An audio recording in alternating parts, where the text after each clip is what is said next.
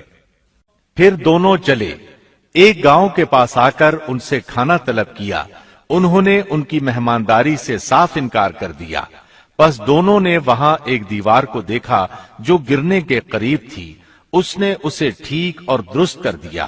موسیٰ کہنے لگے اگر آپ چاہتے تو اس کی اجرت لے سکتے تھے۔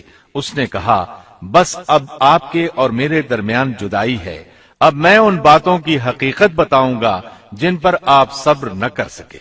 اب انہوں نے وضاحت کی۔ سورۃ الکہف آیت 79 میں ہے۔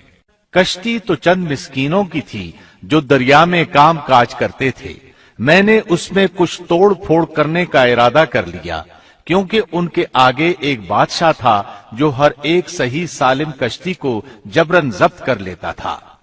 پھر انہوں نے دوسرے واقعے کے متعلق بتایا۔ سورۃ الکہف آیت 80 اور 81 میں ہے۔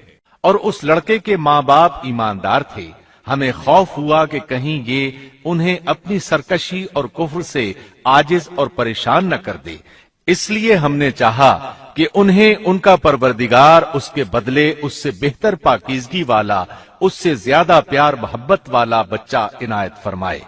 تیسرے واقعے کی وضاحت سورۃ الکہف آیت 82 میں ہے۔ دیوار کا قصہ یہ ہے کہ اس شہر میں 2 یتیم بچے ہیں جن کا خزانہ ان کی دیوار کے نیچے دفن ہے۔ ان کا باپ بہت نیک تھا، تو تیرے رب کی چاہت تھی کہ یہ دونوں یتیم اپنی جوانی کی عمر میں آ کر اپنا یہ خزانہ تیرے رب کی مہربانی اور رحمت سے نکالے۔ ان تینوں قصص اور معاملات کی وضاحت کرنے کے بعد خضر علیہ السلام ایک عظیم امر بیان کرتے ہوئے فرماتے ہیں۔ سورۃ الکہف آیت 82 میں ہے۔ میں نے اپنی رائے سے کوئی کام نہیں کیا، یہ تھی اصل حقیقت ان واقعات کی جن پر آپ صبر نہ کر سکے۔ اللہ تعالیٰ نے خضر علیہ السلام کو بعض امور غیب پر اطلاع دے دی اور وحی کے ذریعے ان پر چند غیبی معاملات ظاہر فرما دیے۔ اس طرح وہ جان گئے کہ وہ بادشاہ نئی کشتیاں غصب کر لیتا ہے، وہ بچہ بڑا ہو کر سرکش بنے گا اور دونوں بچے بڑے ہو کر اپنا خزانہ نکالیں گے۔ یہ امور علم نبوت کی وجہ سے واقع ہوئے تھے، اپنی طرف سے خضر علیہ السلام نے یہ تصرفات نہیں کیے تھے۔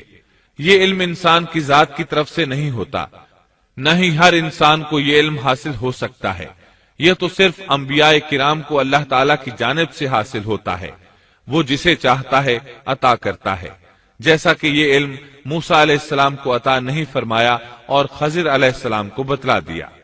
بنی اسرائیل میدان تیہ میں 40 سال تک مسلسل محصور رہے۔ اسی اثناء میں ہارون علیہ السلام وفات پا گئے، انہیں اس میدان میں دفن کیا گیا، اور ان کی وفات کے صرف 2 سال بعد موسیٰ علیہ السلام بھی وفات پا گئے، ان کی وفات بھی اسی میدان میں ہوئی۔ امام بخاری رحمت اللہ علیہ نے ابو ہریرہ رضی اللہ عنہ سے ایک روایت نقل کی ہے۔ ابو ہریرہ رضی اللہ عنہ بیان کرتے ہیں کہ ملک الموت کو موسیٰ علیہ السلام کی طرف روانہ کیا گیا۔ جب وہ آئے تو موسیٰ علیہ السلام نے انہیں ایک تمانچہ مارا، وہ پروردگار کے پاس واپس لوٹ گئے اور عرض کیا باری تعالیٰ تو نے مجھے ایسے بندے کے پاس بھیج دیا جو مرنا نہیں چاہتا۔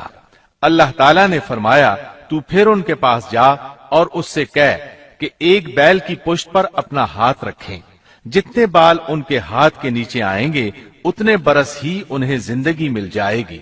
موسیٰ علیہ السلام نے عرض کیا اے پروردگار پھر اس کے بعد کیا ہوگا؟ فرمایا پھر بھی مرنا ہے۔ تب موسیٰ علیہ السلام نے عرض کیا تو پھر ابھی صحیح۔ پھر انہوں نے اللہ تعالیٰ سے دعا کی کہ انہیں مقدس زمین یعنی بیت المقدس سے ایک پتھر پھینکنے کی مقدار کے برابر قریب کر دے۔ ابو ہریرہ رضی اللہ عنہ فرماتے ہیں کہ نبی کریم صلی اللہ علیہ وسلم نے فرمایا اگر میں وہاں ہوتا تو تمہیں موسیٰ علیہ السلام کی قبر بتا دیتا، وہ راستے کے کنارے سرخ ٹیلے کے نیچے ہے۔ اس حدیث کو امام بخاری نے صحیح بخاری میں بیان کیا ہے۔ معلوم ہوا کہ انبیاء کرام کو موت کے وقت اختیار دیا جاتا ہے کہ دنیا میں اور رہنا چاہتے ہیں تو رہ سکتے ہیں، لیکن آخر موت ہے۔